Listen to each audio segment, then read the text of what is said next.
either. Isn't that true? I never found it works. Well, how could you? Oh, Fred. Hey, what's up, Tim? Everything. Well, exactly. It's been a busy week, sir, and I'm glad to have you on the program again. I got to be honest, you've been on the program a lot lately, and I don't usually like to have the same guest on week after week, but this week, sir, you predicted that there would be food shortages coming. You predicted some droughts that would be happening. You wrote a column on it called 888 and Visions of the Future about all sorts of nasty things you see coming our way. You predicted problems, the economic faltering of the economy. You predicted skyrocketing oil prices. You predicted basically an economic Armageddon. And this week, we get headlines about $10 loaves of bread, worldwide food crises, and a food shortage that could affect Canadians. In fact, I read in the paper today that the rice shortage is affecting Coquitlam. Now, I'm joined tonight by Matt, my roommate, and someone who is very interested in what you have to say, Tim, although he disagrees with you quite often, has actually gone so far as to say that he thinks you're crazy. But I say, look at the newspapers. Maybe he's not so crazy after all. Okay. First of all, I'm not crazy. I'm really smart. And unfortunately, I'm probably right. What the deal is the reason I know and am able to predict these things so far out into the future for you is because I understand what the causation of the problems are. And I told you for a long time that your government lies to you and that your government wants to hurt you. And that they're doing things, they're engineering things and engineering problems and chaos in society to erode our rights and to declare martial law. Are you saying this food shortage is engineered? Yes, I am. Hey, Tim, could I just have 2 seconds here? Okay, hold on. Let me finish. Okay, what happens is they're not paying for this war by taxing you. They're paying for the war by printing money. Okay? Okay. So what happens is you've got all these dollars chasing goods. Like the price of gold and the price of is a currency, is your base currency. And things like wheat are just that they're a commodity, but they're also a currency. And what we're saying is that the dollars aren't worth anything anymore. Okay? Okay, like there's probably currencies that it's not going up, that the inflation is not so driven in. Right. Let's give Matt the opportunity to respond to what you're saying. Talk about it again. Now hold on. I thought you were done. Now let me go back a little bit. Now also, what about hemp? Like the biofuels, they're consuming the corn to increase the biofuels.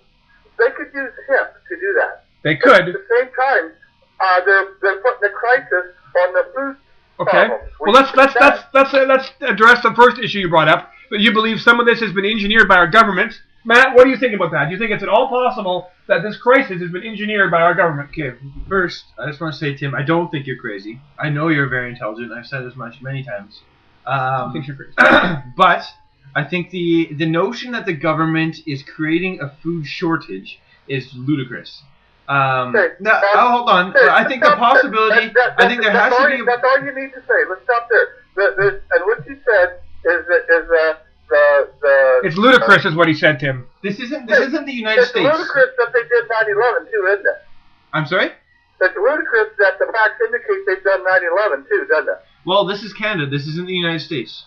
There's a vast difference between the two. Problem, and there's a world shadow government, and they're going to lock the human spirit down into a global grid, a digital grid, and they're going to control us for the rest of eternity. This issue isn't about marijuana. I hope everybody understands that by now. Sounds like a George Orwell novel. This is about your government is trying to hurt you, and they're engineering these problems so that they can create order out of chaos, and the order is the new world order. Okay. Now, finish your point, Matt. I was just going to say, okay, Tim, I know you're a very intelligent man. I think you're going way too far when you say that the government is engineering a famine, a world famine. Okay? Famines... Okay, let me make the prediction for you.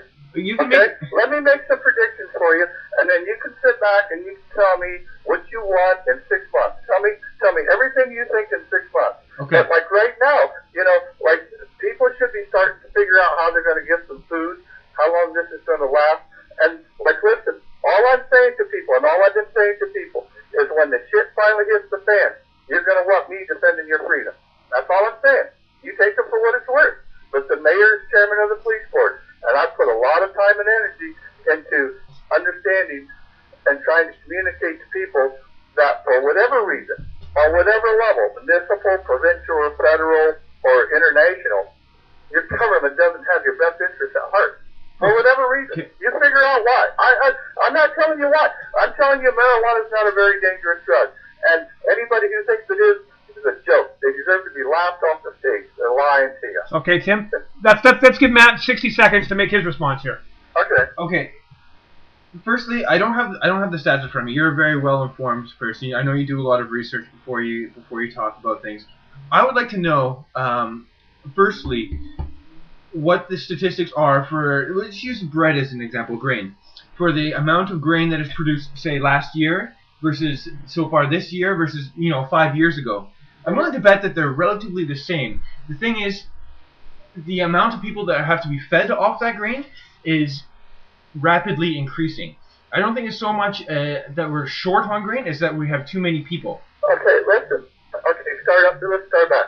At the end of World War II, and I told you this is no way to run a planet. These people know what they're doing, and they're running the planet like they stole it. They're running it into the ground. The reason we don't have world peace, the reason we don't have,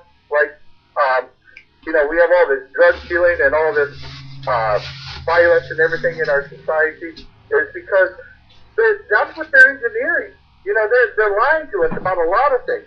The causation of all these problems is the shadow government. And they're eroding your rights and they're going to enslave you. Now you can argue about all the details you want, but we're moving towards this fascist state. And Fred has known me now 4 or 5 years, and in all the time he's known me, I've never said anything except let me stand and speak. I invite you down to my store, Matt. You and Fred, bring your camera, come on down here, and let's have a conference, and let me go over this. Like, it's hard to tell you the whole thing of the world in 5 seconds. 5 seconds. Okay, well, I think the point Matt is saying is that maybe we're exacerbating what's going on. Maybe this is not the end of the world. You yourself said that you think in 2009 we reach a tipping point where you're going to become a hermit and walk away if no one pays attention to you. That's how bad you think things are going to get. Matt's saying, well, we're getting more people, they're eating more food. I don't think it's a conspiracy, and I think you're going to find a lot of people are going to agree with Matt. I don't think the problem is we got a lot of... Okay, listen, I'm telling you, they're engineering it by the way they're paying for the war. They're printing the money. That's inflation. Inflation is government created. The causation of the problem is the shadow government and the World Bank owns the monetary system, and they're inflating the money supply. It's not backed by gold, and that's what's causing the problem. All right, Matt, let's have your response. We need to take over. We need to take back the central bank and take back the money supply. Okay, that's your response, Matt. So what you're saying is that the Canadian government is creating a food shortage in Canada to support a war in Afghanistan. No. What I'm saying is that they're creating a food shortage, that they're knowing what they're doing is creating a food shortage, and that they're going to use this to create martial law. That the reason they're creating the food shortage is it's an inflationary thing, and they know they're doing this. Tomorrow, if they raise the interest rates, that will be good. If they lower the interest rates tomorrow, it will send the dollar spinning, and it will cause more inflation. Okay, well, what is your definition of martial law here? Is it like everyone's, for themselves, everyone fends themselves? Troops on the street. Okay, that's when the military takes over police powers. You're going to have military police powers in Canada. Yeah. Don't you think you don't see how ridiculous that is? Well, okay. I don't care whether you believe it or not. This isn't Romania. This isn't there's some tanks going to be rolling down our streets. This is Canada, right? I know you think that, I know you're an American and that kind of stuff can happen down there. Here, not so much. We don't have a military that can patrol all of Canada. We don't have a military that can take control of Canada. You don't have to believe anything